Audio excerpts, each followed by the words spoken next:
Ayan na guys, yung ating adobong manok with gata ng niyog. Napakasarap. Gayahin nyo guys. Disclaimer, this is my own version. Hello guys, good evening. To this video guys, i-share ko sa inyo kung paano ako mag-aadobo ng manok. Napakasarap ito guys kasi gagamitan ko siya ng coconut oil. Ayan, entro, pasok. Lutuin na natin guys.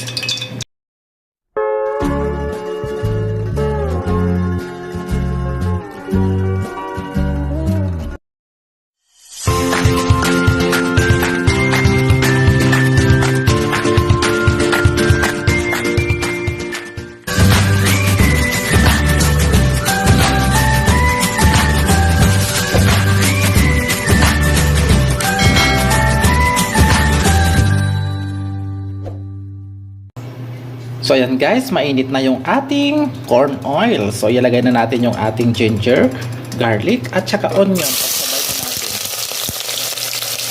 Ayan. Napakarami guys. Dinamihan ko kasi guys para mas masarap. Mas maraming ingredients, mas masarap ang ating adobong sariling luto or recipe. Ayan, maglalagay tayo kasi guys ng coconut oil. Kakaiba itong ating adobo. At maglalagay din tayo guys ng siling. Hindi na maanghang yan guys. Damihan natin kasi hindi na yan maanghang. Mayroon na rin yan yung dahong laurel. So yan guys, lagay na natin yung malalaking tad-tad ng manok. Ayan, panlasang Ilocano. Ayan, isang buong manok to guys. Yung legs lang yung tinanggal ko kasi gagawin kong chicken joy. Ayan. Chicken joy, ang lalaki. Talagang linakihan ko guys yung slice ng ating manok. Ayan, so isang kutsa natin mabuti guys bago natin ilagay yung mga gulay na ilalagay natin. So yan guys, lagay natin yung coconut oil para manunuot yung lasa.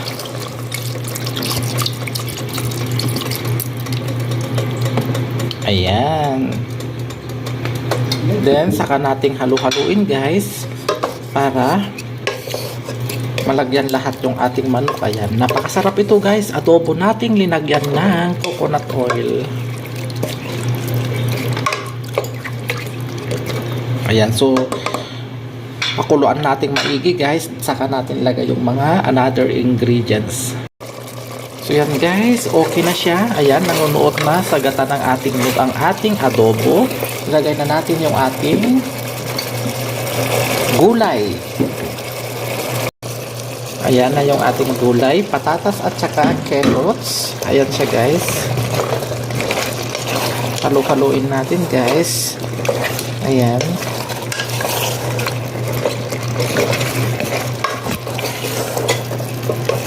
And ilagay na natin yung ating pangmarinamnam.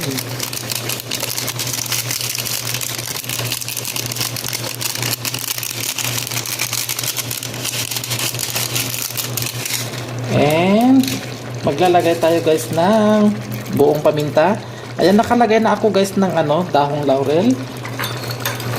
And ilagay natin guys itong ating oyster sauce. Ayan. Then ilagay na rin natin ang ating soy sauce.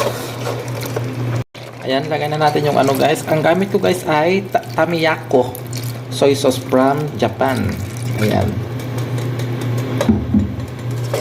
So, haluin natin guys para may halo yung ating soy. Ayan, hindi na tayo maglalagay ng guys, ng asin kasi medyo okay na yan. Ayan. Ayan na guys, luto na ang ating adobong manok with gata ng niyog. Napakasarap. Ayan, kain na tayo guys. Thank you for watching. Gayahin nyo guys, ang sarap kapag may gata pala. Ayan